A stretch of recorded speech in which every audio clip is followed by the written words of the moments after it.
There we go. Now, hey guys, I have Dave with me. This is Perry with Unseen Interviews. Dave, how are you? I'm doing well, thanks. All right. So, Dave, tell me how old you are, uh, where you live, and where did you grow up? I'm 51. I live in Gloucester County, Virginia, and I grew up in Virginia Beach, Virginia. Okay. What was life like for you as a kid? Uh, I would say pretty normal, for lack of a really colorful other description. My parents just celebrated their 58th wedding anniversary Wow. earlier this week. So I spent a lot of time with my extended family, with my aunts and uncles and my parents, and I have a younger brother. So growing up, life was generally spent with my parents or Boy Scout events. My family was very active in our Methodist church. So that was a lot of the focus of my life growing up. Wow.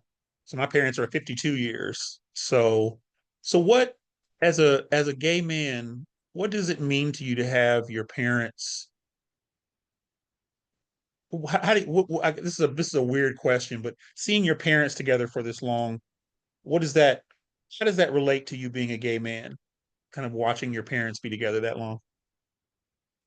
If I if you can make think sense of it's that question. Yeah, it's a complicated thing to explain, I think, because it's I feel grateful that I have that role model, and my parents were both married for right about the same length of time when my grandfathers died.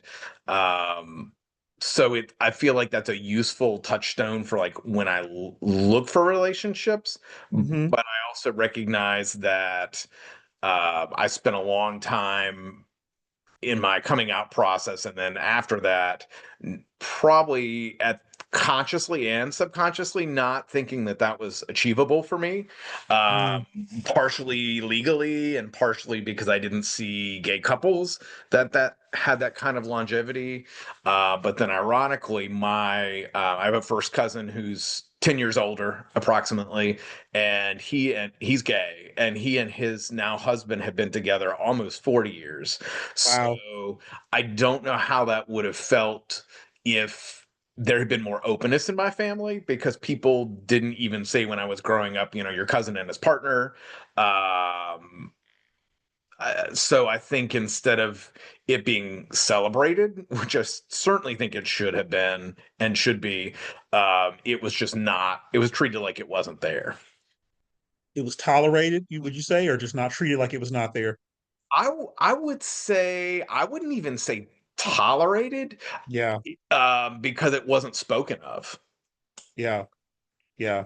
Um, And they that's were painful. definitely That could be others. painful. Yeah. Yeah, and I think now looking back, I especially regret that because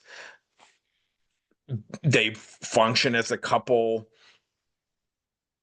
longer than many people I know who marry who are heterosexual. And I can talk to my cousin's husband, and we can have conversations about my grandparents, and even though he knew them less time than I did, he was fond of them, and Hmm. we share some of those stories and some of that history. So in a well, I mean, my aunts, both of them, one had been widowed twice and one divorced. So in a lot of ways, my cousin's husband has been a more of a constant in our family than my uncles were, either through divorce Hmm. or um, death. So that makes it feel especially strange that as a family, there wasn't more integration. Mm. I can agree with that. Um, so talk to me about your teenage years. What were those like for you? So, like the research kind of points out, for a lot of gay and lesbian teens, I felt different. I didn't really have a label for why I felt different, but my interests were just different. I wasn't really interested in sports the same way other kids were. I enjoyed being with my dad and my brother and camping and fishing and that kind of thing. But um, so I just felt different and didn't completely understand why. And I certainly got picked on because of that. But my parents did a good job of reinforcing it was okay to have different interests. I think in not quite as fortunate a way, they would say, "Oh, just because you're different doesn't mean you're gay," Mm, which is true. It does not. But I think for me, it would have been helpful if they could have conceptualized that as well. Maybe one of the things that makes our kid different is he is gay. But again, the household that I grew up in, and the households my parents grew up in, the understanding of sexuality was like good Christian boys and girls grew up to be heterosexual. So okay. I wish that had been different, that my parents had been able to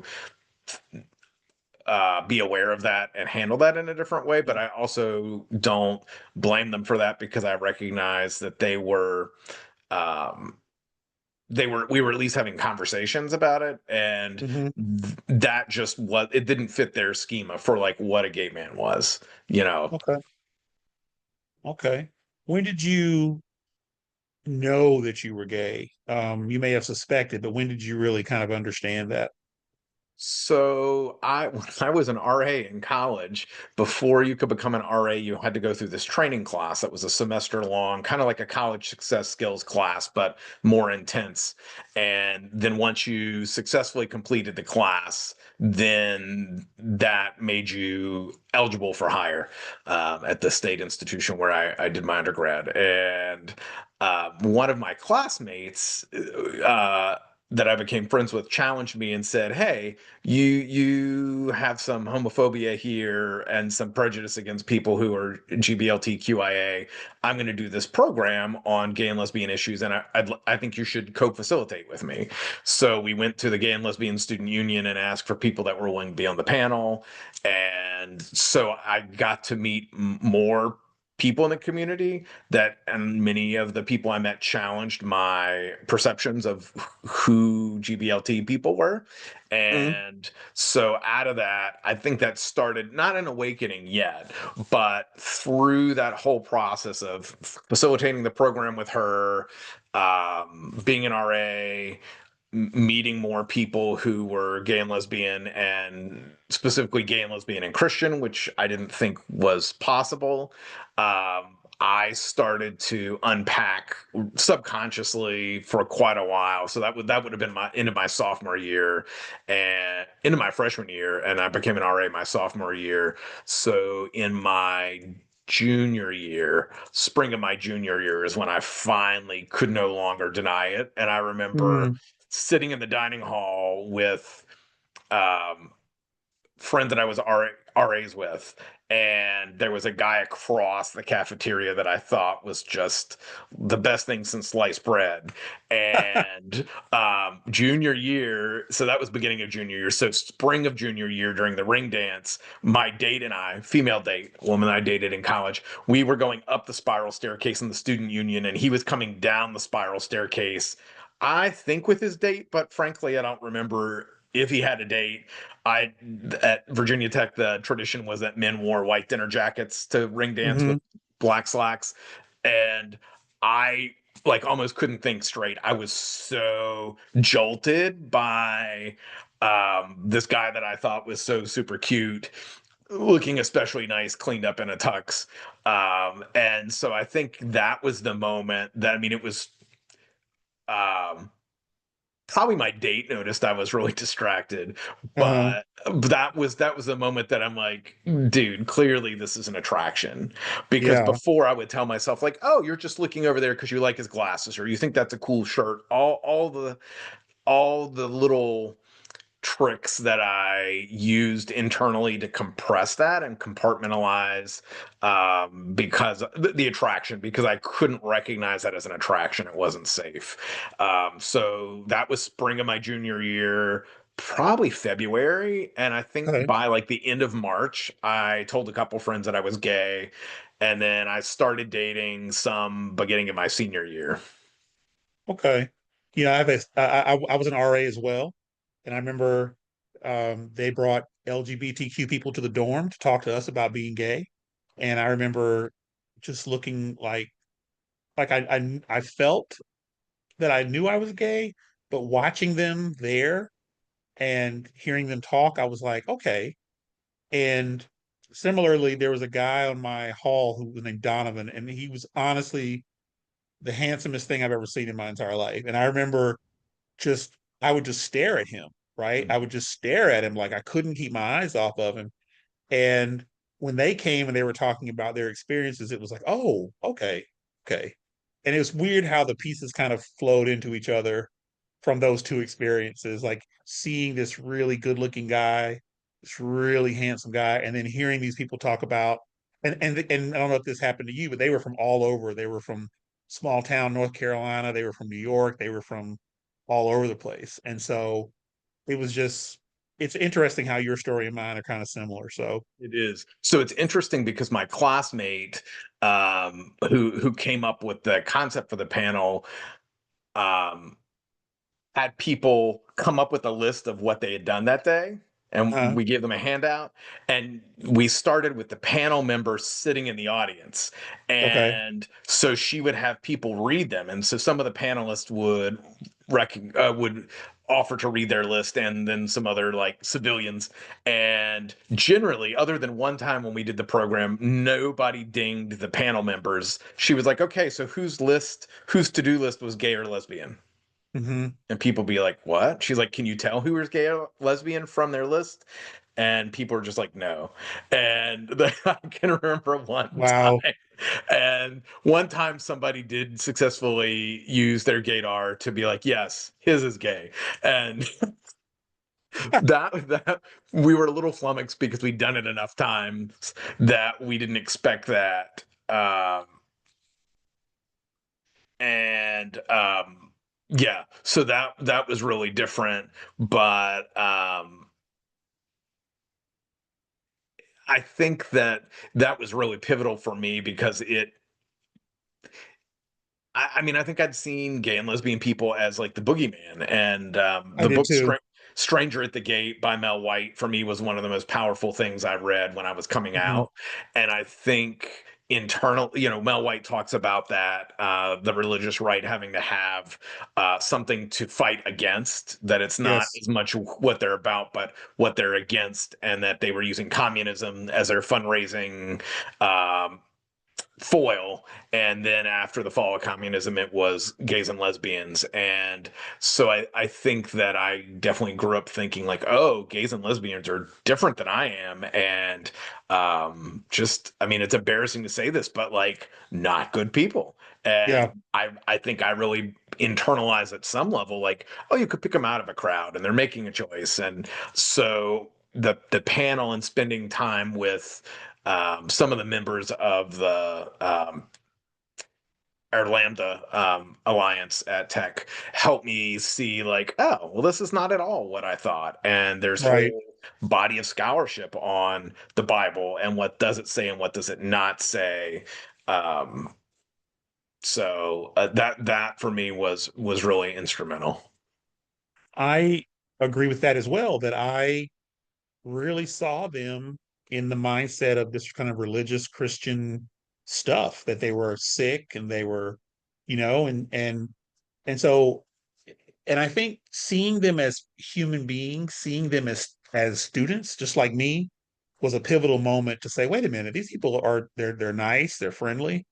Um, and I think I didn't understand what being gay was. I think I thought being gay was just about sex and with other men and it is in a way, but it was also I don't know. I think I didn't really understand what being gay was. I think I saw it as predatory, if that makes sense. Like I thought gay men kind of preyed on young men. You remember those old black and whites about homosexuals and watch out for homosexuals and stuff like that? So I don't remember those, but the way you're describing it makes me think of Reefer Madness. And I feel like the way that I had been taught that gay men were was very much like something out of Reefer Madness. Like they Yeah. were gonna that they were pedophiles and that they were gonna indoctrinate you, and kind of the way I think in the media right now drag queens are treated. Yes. And which is fascinating because I don't understand the fixation, other than I mean, the way I understand drag culture is it's um, reclaiming something that other people might dislike about you or vilify, and kind of Right. like using queer as uh, a way to self-identify as a community, and it being gender inclusive and something that had been used historically against the community. That I feel like in a similar way that drag is celebrating Yeah. that, flipping the idea of, oh, you think I'm that masculine? I'm so comfortable in my masculinity, I'm going to lean so far the other direction to show that you're being ridiculous. Yeah. And so I don't know if that is threatening to people, um, but it just seems strange because why do people concern themselves that much with how people dress or present? You and I can have conversations about this stuff for years. I think there's so much psychology behind it and so much all that stuff. So so let's talk about you graduate high school, you go to college. Where'd you go to college? Virginia Tech. Okay. And talk about the timeline from college to about 30. Like what was your major? What'd you want to do? What'd you end up doing?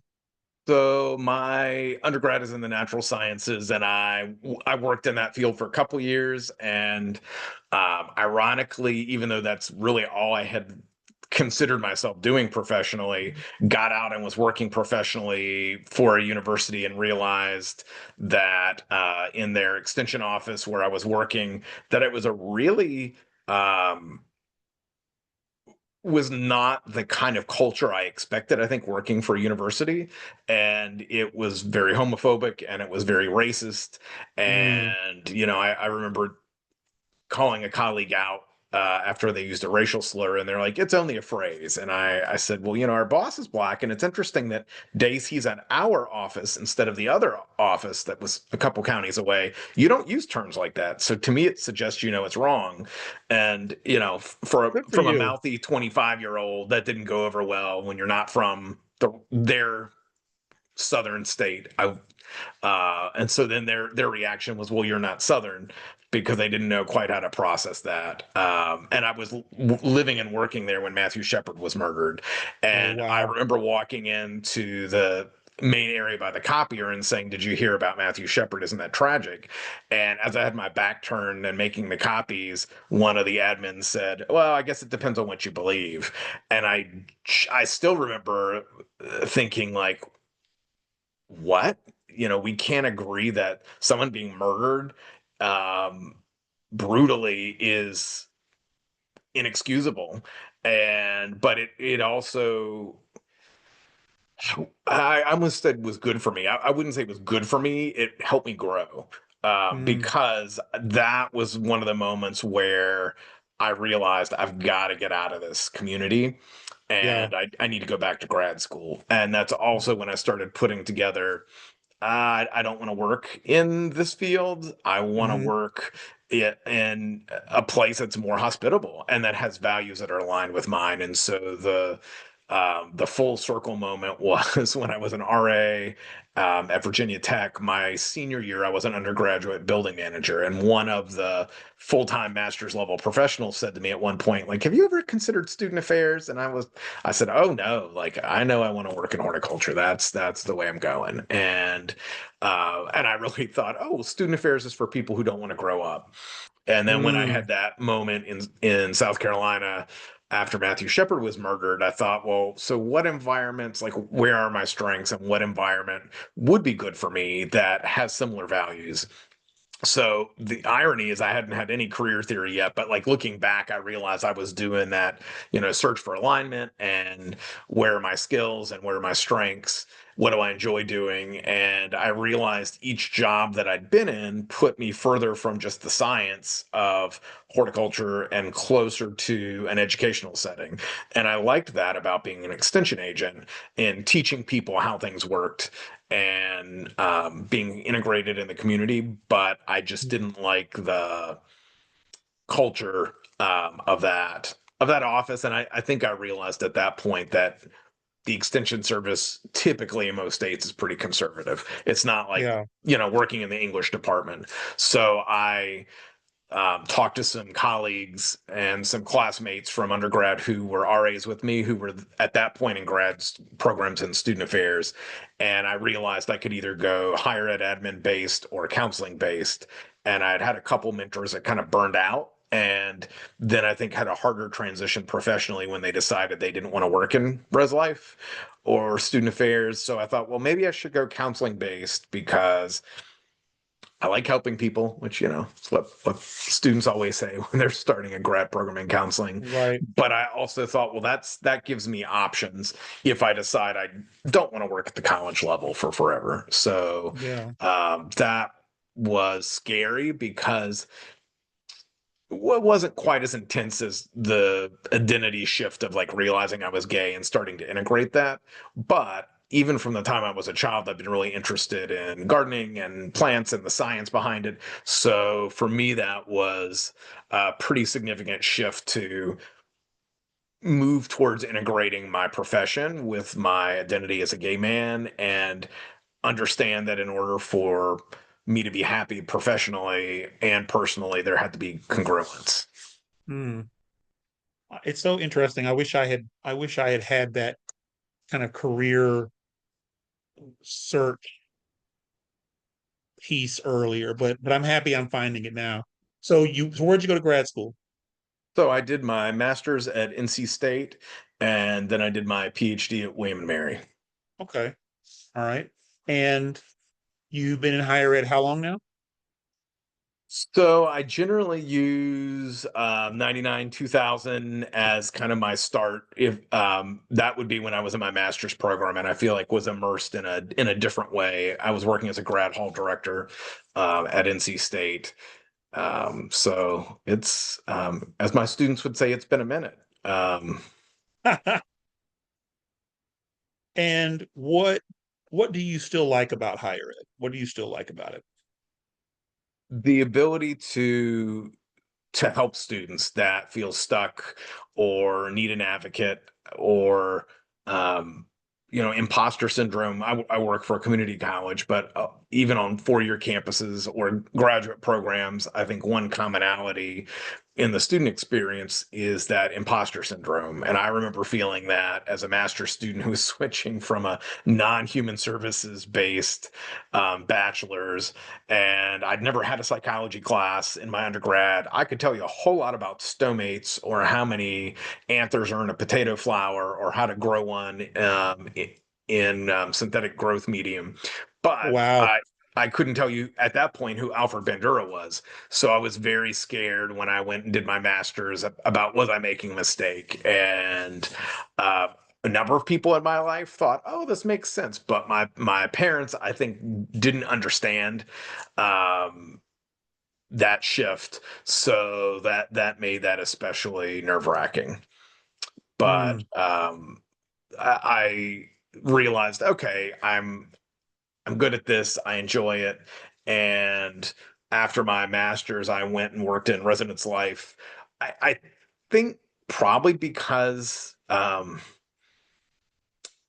didn't know myself well enough yet to know Hmm. really what some other options would be in higher ed. I didn't Hmm. really consider a lot outside of res life. And, some of the research on career theory suggests that queer people take longer to figure out their career path because Mm. you have to have knowledge of self and knowledge of specific careers to make an informed match. And if we're coming out at that, in our 20s, it would make sense that we're having a hard time figuring out that congruence if we don't know ourselves yet. So I think for me, I don't know how that would have turned out differently if I had thought, well, maybe I want to be a registrar, or maybe I want to go this way in higher ed. I don't regret it, but I definitely think I did res life because that was safe. And that's what I knew from my undergrad as an RA. It's what I knew from my hall director experience. And then when I went back and started my PhD, I found that the work experience up to that point and dealing with crises with students in residence really helped inform my clinical work, and just Hmm. working with lots and lots of students with, you see a little bit of everything when you're working in res life. So Yeah. I found that that really helped. And I also think that I felt, um, I think as a master's student, if I'm really owning it, I think I felt like weird or broken, like, oh, and Mm. I think that maybe what I thought was brokenness was just, yeah, it's not completely integrated yet. And because I could have never said to a client at that point, well, like, as gay men, what do we, I couldn't have included myself in that. And I probably wouldn't Hmm. have in most situations said, well, as a gay man, this is how I see that. So I think it makes sense that it took until I got into my PhD program to be able to start to integrate those pieces. And it makes sense now looking back. Of course, I wasn't as skilled a counselor because, the tool we have to use in the therapy room is ourselves. And I didn't know myself as well then as I do now. So I think then once I started my PhD clinical time, I knew myself better and I was able to integrate more of those pieces. Was your PhD in higher education or counseling? My master's and PhD are both in counselor education. Okay. Okay. All right. Yeah. Um, My so NC okay. State, they have different tracks like community counseling Hmm. and mine was higher ed was the track within the counselor ed program, and then William and Okay. Mary at the doc level didn't really have a specialization with college students, so I kind of cobbled together two interests. Most people in my program at the doc level were studying family therapy, and I knew that was not my jam. I appreciate family therapists, but I never felt called to do that kind of work. So I combined the substance abuse training, that cognate with some higher ed and college student development pieces. Okay. Are you a licensed counselor? I am. Yeah, I'm a Excellent. licensed professional counselor in Virginia. Excellent. Um, what do you think has been the most important lesson that you've learned over the years as a person, as a man? What do you think the most important lesson you've learned about yourself and just life in general? That's a big, broad question, but and there may be more than one. So Just. I think one that comes to mind is something that grew out of what a doctoral student that was co-teaching my multicultural counseling class in my master's said, and he was developing an identity development model for people with disabilities, Mhm. and his conceptualization was that being strong and being highly developed meant that you were not independent, you were interdependent. And he gave some Mm. examples of how people with disabilities, he was blind, Oh wow. and had gone blind because of diabetes as an adult. And but he explained that early in his process of losing his vision, he thought that being strong or being a man was doing it by yourself, and that as he became more developed, the way he conceptualized it, it meant that you were okay with asking for assistance, and it wasn't doing it yourself, but it was doing it in connection with other people and asking for Mhm. help when you needed it. And I think for me, both how I would view being strong and being masculine um, would be very much the you give help when people need it, but you also ask for help when you need it, and you invite it and don't turn it away, because I think we get so many toxic ideas about what strength is and what masculinity is. So for me, I think that's been a big lesson. And I know in my Oh. family, sometimes that's been a little, um, put me a little at odds, especially with expressing emotion, Mm. because my family is pretty stoic. And so, like funerals or, times like that, um, people don't always know how to interact. And I've shared with you, about a year ago, I had two friends that were killed very suddenly in a plane crash, Mhm. and I think one of those places that I see the difference in how I process feelings versus my family is they're not really able to kind of go there with me and talk about that or process it for the most part. And I know that they care and I know they're supportive, but if I mention the guys, they typically will listen and they might nod, but that's kind of the extent of how far they're able to support. And so I think that for me, that shows me how much work I've done to understand what it means to be strong and to be self-aware and unlearn some of those lessons I learned in my family about Yeah. not acknowledging and not speaking of things that are difficult. I think my work with Men Living and other things has made me realize just how deficient so many people are in the ability to really be authentic, to really understand their emotions and to really express their emotions and to be honest. I see a lot of men in Men Living who they are desperate to kind of be heard. They're desperate to be seen. And it just, you know, I don't know if I texted you, but I'm applying to therapy to counseling school now. I decided finally to do it. And because that retreat I went on, I just saw all these men just hungry for someone to listen to them and say, I understand. So I appreciate that perspective.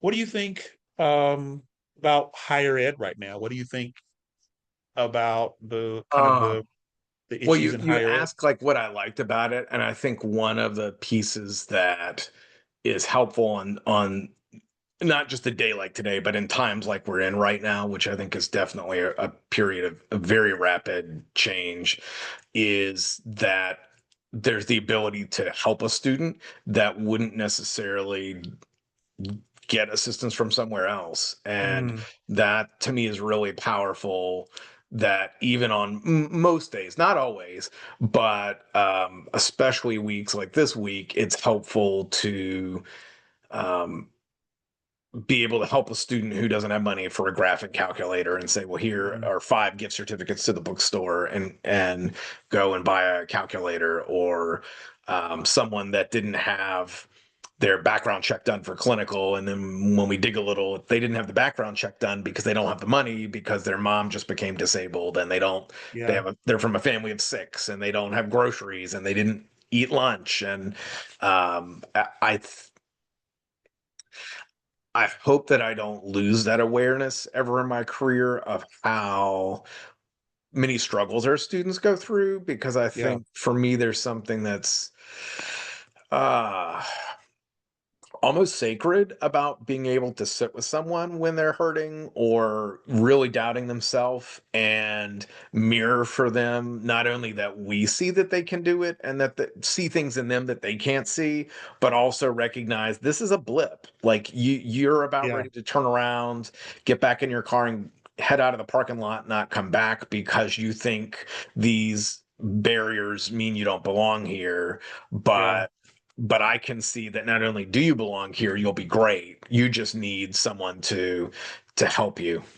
And I think that's one of the things that I love about my job. It's a little harder to see right now when I'm worried about state budget and federal budget. And I'm glad that HBCUs and tribal colleges are going to get more resources, but hmm, I'm terrified about the um, what feels like just trying to dismantle and burn things to the ground rather than build yeah, new things. yeah. I Um, get it. I yeah. agree with you. So, and I didn't mean to cut you off. I think community colleges are going to be the linchpin of kind of the revolution going forward. I really do. Um, because they're affordable, they're still affordable. Um, and you and I have talked before. I mean, the community college classes I've taken have had direct impact on me being able to do a better job at work. I Mhm. actually feel like those classes have helped me more than my graduate school classes did. I was able to take them and apply them immediately to my job. So, here in North Carolina, I think they said we've had a 5% increase around all community colleges over the year. All the state schools have had a big increase in their enrollment. So, and you talked about, you said you live in Gloucester County, and you Mhm. talk to me sometimes about kind of the isolation of living in that community. Do you talk about that? What is it like for you living in Gloucester County? So I think one of the things that feels the most difficult, isolation wise, certainly not being somewhere where there's a gay community or a visible gay community is difficult. But I almost feel like the tougher part for me is not having a lot of peers that I feel like I can relate to, that Yeah. people a lot like in the areas in Eastern North Carolina where my parents grew up, people tend to be from here generationally and often haven't left.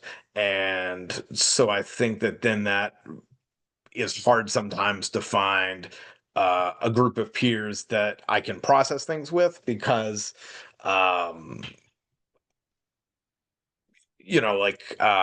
when Charlie Kirk was murdered, our governor required or suggested that people do a moment of silence, and that was surprising to me because I felt like in past administrations, they tried to draw a line between the public and then the personal beliefs, even though Mm, you knew, you might have a Republican governor and then a Democratic governor and then a Republican governor, that there was a sensibility that we were not all of one mind. And so I think here, um, it's been difficult to not be able to say like, gosh, that's kind of interesting. It kind of blurs lines because the it's a very red county, and so I recognize that my um, worldview is very different from my hmm. neighbors and my coworkers, and generally, not always, but I think that's been one thing that's difficult. And then adding the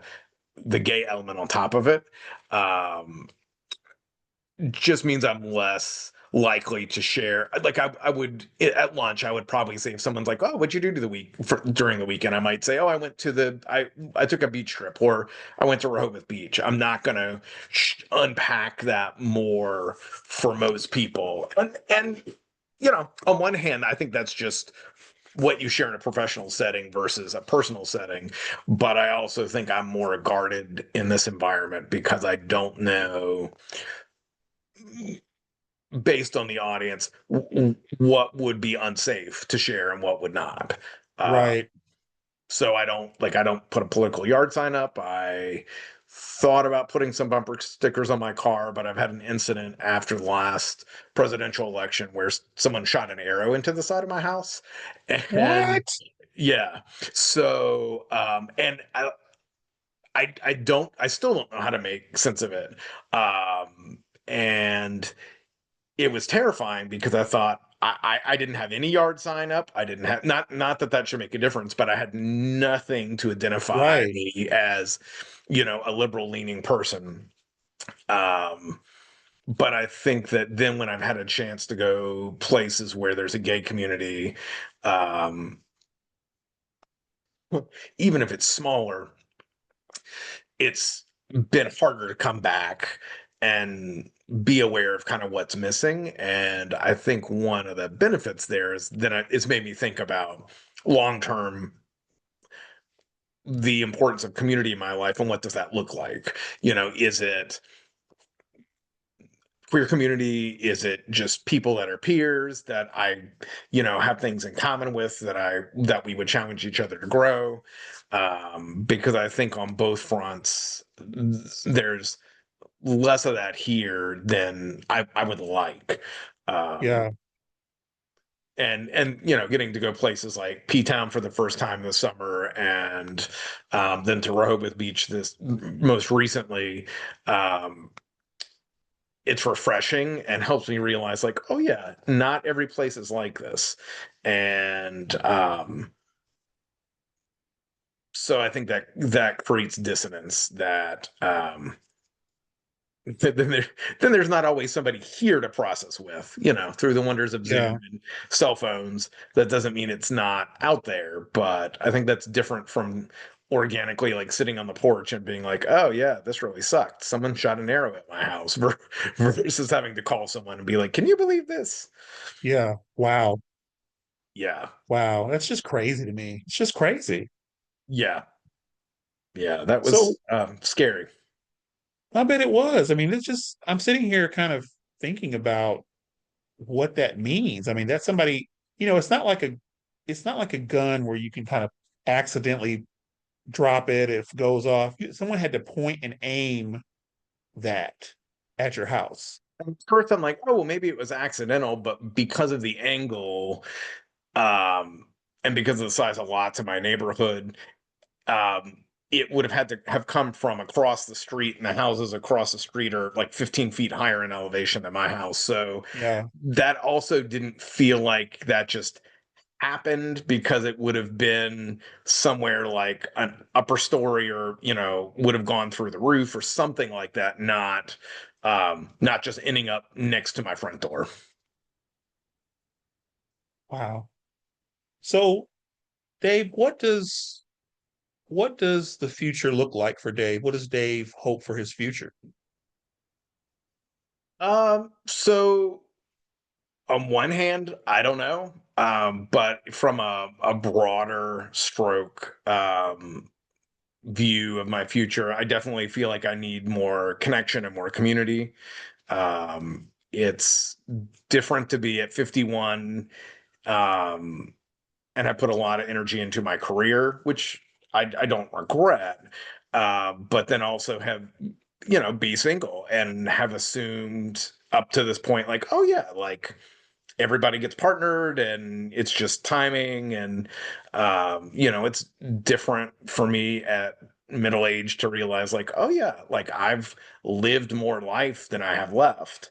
Yeah, And then what are the implications for dating, for partnering with someone, and how does that look different, and what would I be have to be willing to do differently, like move, or um, you know, I don't know. yeah, What contortions of my life or myself would I have to engage in um to find a partner at 50? yeah, Uh, yeah, so I think on one hand that feels good, that I'm like, okay, while would like there to be more connection and more of a community, I feel comfortable that I know I would rather be single and spend time with friends than be in a relationship that's not a good fit.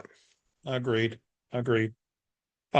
What are your values? And we only have a few more questions, and then I'll give you the opportunity to ask me a question. But if you had to pick kind of three words that really define your value, what would you say those words are? And I'll model and say, for me, my value is learning, connection, and hope. Those are my kind of three values. What would that look like for Dave? I would say equity um, is would be one. Learning would be another. Probably equity, learning, and growth. If I picked three. Okay. Okay. And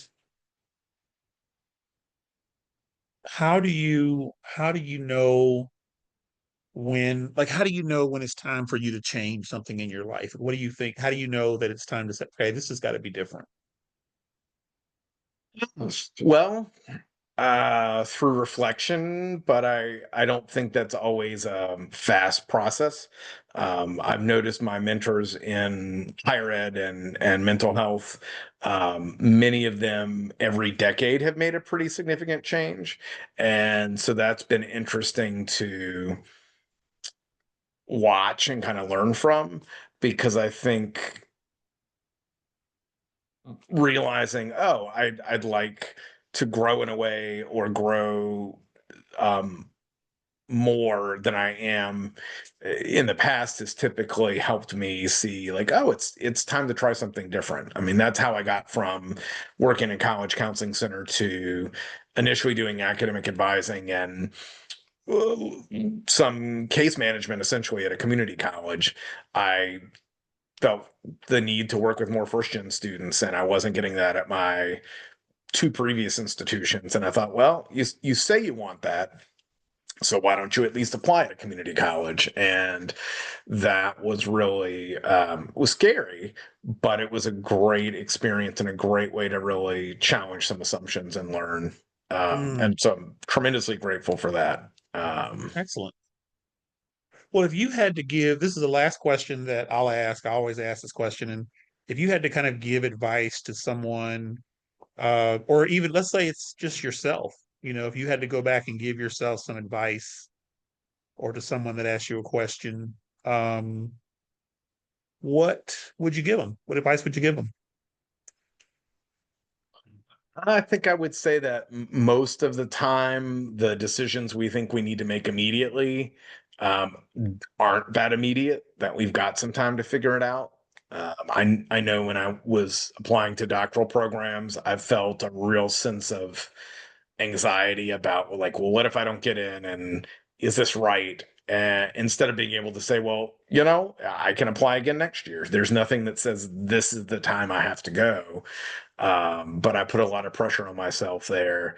And I also think I would also say trust your gut. I think we often, for all sorts of different reasons, zonk out that little voice internally that's telling us, like, I don't know, like this Yeah. doesn't feel right. And I think there's um, so many reasons to trust that instinct. And it's not always right, but um, it's telling us something. And I think we often, if we can't digest it into a neat little soundbite or a neat little piece of information, at least for me, historically growing up, I tended to distrust it. So I think we need to trust ourselves, whether it's this doesn't feel safe and I need to remove myself from the relationship, the street I'm walking down late at night, the employment situation. I would say trust your gut. All right. Well, Dave, thank you. I'm going to give you a You're chance. welcome. Is there a question that you would like to ask me? So I think my question for you would be, what is the most important thing you hope to learn from doing this podcast? Um, that's a great question. Nobody's asked me that. I think the most important thing for me to understand and to know is that all of us are just trying to be happy. Mhm. That all of us really, at the core of our being, just want to we want to matter to people. We want to be happy. We want to fulfill a purpose, and that I'm not alone in that search. Just talking to the men that I've talked to, we are not alone in the desire to figure life out, and it never ends. I've talked to a 62-year-old former Marine. I've talked to a 35-year-old rapper. There is no end to the desire to figure out where we're supposed to be, you know? And it's just a beautiful thing. I feel I love it. I actually, uh, there was a police officer. I saw a story about a police officer and an interaction with him and a woman. I think I may have sent you the video, but um, and then and he just changed her life that day by being kind to her during a traffic stop. And so I'm going to actually try to interview him, and just get his experience. I'm actually going to Coffee with a Cop next Wednesday and talking to police officers, you know. So part of it is for me is just I have to get out of my comfort zone. I have to do things that are unique. And I just and I want to talk to regular guys. You see YouTube and podcasts, they talk to actors and singers and CEOs and all these people. I want to talk to regular down to earth people. Just down to earth people about their life and the changes they've gone through. I don't care about CEOs and writers and people who are famous and rich and all that stuff. I want normal people. That's all I want. So I'm going to hit stop recording and we'll be all done. Thank you. Thank you. I enjoyed it.